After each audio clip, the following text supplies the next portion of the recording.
I even?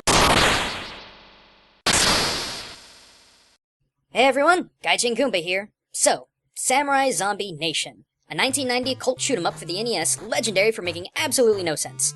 A game where you play a disembodied head of a samurai that flew to the US to stop an alien menace from taking over the country by shooting eyeballs and spitting on buildings, causing them to explode.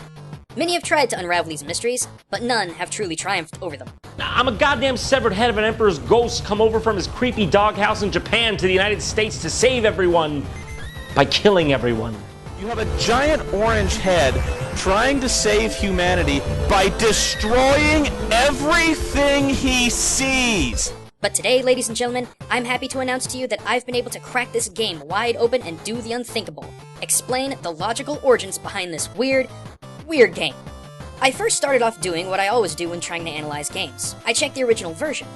Originally called Abarembo Tengu, or Hooligan Tengu, instead of playing as a disembodied head of a samurai, you play the disembodied head of a Tengu, which surprisingly makes less sense. Tengu are known to live in the mountains of Japan, and while they often play tricks on humans, rarely do they interact with them, nor do they even care about their well-being. So why start now? The story of the game is the exact same as the localized Samurai Zombie Nation, with the only changes between the two being a few names and aesthetic design choices. I wasn't getting any headway here. I then turned to the Western version of the game. After all, the localized release of this game was only a month after the original came out in Japan. Maybe there was something I was missing. And you know what? I was right. I started off with the main protagonist's name, Namakubi, or literally freshly severed head. Was there a person or monster that had this name? Unfortunately, all I could find was the name of an old Bushido concept. In battle, many generals and warlords would take the heads of enemy commanders, clean, preserve, and then present them to their daimyo or other leaders. This sounded closer to what I was looking for, but still not quite there yet. While pondering what other connections could be established between the US Samurai Zombie Nation and folklore in the real world, I remembered that there were all kinds of Japanese monsters that did weird stuff with their heads, from having extendo necks to having two mouths, or just having their heads fly away from their body entirely. After a bit of digging at yokai.com, I actually found my ultimate answer. Let me introduce you, dear theorists, to Taira no Masakado, an underdog yet incredibly violent hero of Japan's early history. Born and raised as a samurai in the Heian period circa 1800 CE or so, Masakado came from a well-to-do family in the Taira clan. Life was pretty good for Masakado until his father died. In 935, a dispute between Masakado and his uncle over inheritance turned into an all-out war. Masakado's uncle sent a hit squad to take him out, but Masakado was a badass warrior in his own right. Not only did he absolutely pwn his attackers, but went to their homes, burned down their lands, and basically slaughtered everyone in the general area. Masakado was not someone to take lightly. His father-in-law was next to try and kill him over his inheritance. But again, Masakado decimated them and took revenge on his attackers by scorch-earthing their land. Do you see a destructive pattern here?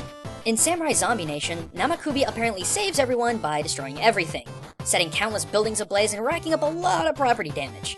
But if this is anything based off of Taira no Masakado, it historically makes sense that this guy's best plan of attack when fighting an evil space monster would be to just burn everything opposing him to the ground, just as he did with his in-law attackers in Japan. But how does this make Namakubi a hero? And if he's so violent, how did Masakado go down in history as being a hero? Well, eventually Masakado assembled enough power to conquer 8 provinces in Japan. But, to be fair, he treated the peasants of the conquered land a lot better than the previous owners. People saw him as a liberator of oppression, and this didn't sit well with the government, who labeled him a threat to national security. Betrayed by his friends and family, he was eventually defeated, beheaded, and his Namakubi hung in the East Market of Kyoto to show the fate of those who rebelled against the government. Even though you're burning everything to the ground in Samurai Zombie Nation, you are still responsible for saving helpless people in-game. Not exactly doing it in the best way possible, but you're still helping. Just like how even Masakado was far from tactful when conquering, he still helped the peasants of the land and they remembered him for it. But why a freaking head, I'm sure you're asking yourselves. What on earth does this have to do with this? And you know what? That's actually the most interesting and convincing thing of them all. Remember how I said that the government displayed Masakado's head in Kyoto? Well, apparently his head never decomposed. After days of exposure, it was still as fresh as when it was cut. In fact, as time passed, his face became more angry, even fierce. And after a few months passed, people reported seeing his head flying around screaming, "Where's my body? Bring it to me so I may fight again." One night, the head flew far and away from Kyoto, glowing brightly across the land. It eventually got tired, though, and landed in Shimosa, a fishing village that later became part of the new capital, Edo, or Tokyo if you will. It was here that the peasants cleansed the head, buried it, and erected a shrine to honor him. But Masakado was still pissed. From the 1300s to as late as the 1980s, plagues, earthquakes, even sudden deaths befell present-day Tokyo, all of them attributed to Masakato's wrath from the disrespect to himself or his shrine. Under serious pressure in 1984, Masakato's status of kami was permanently instilled and his shrine rebuilt where it stands to this very day in Otemachi, Tokyo, under constant care from businesses and volunteers. So to recap, in-game we have a pissed-off head of a samurai emerging from a shrine, flying around causing natural disaster levels of damage, all in order to liberate a nation being oppressed by an evil overlord who wants to control the everyday people. And in old Japanese history, we have a pissed-off samurai head of a powerful family who was eventually enshrined, who caused natural disasters over generations, and whose ambition it was to liberate a nation being oppressed by evil overlords wanting to control the everyday people. So, you still think this game makes no sense? Cause to me, it looks like it makes complete sense. And you know what the weird thing is? The localized version of the game makes more cultural and historical sense than the original. That's a pretty huge first for this show.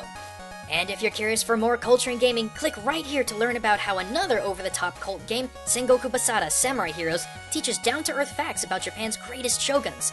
Or if you're feeling like watching something a little more deep, click here to check out my dive into one of gaming's greatest inequalities when it comes to M-rated games. But until next time, everyone, this is Gaijin Goombah signing out.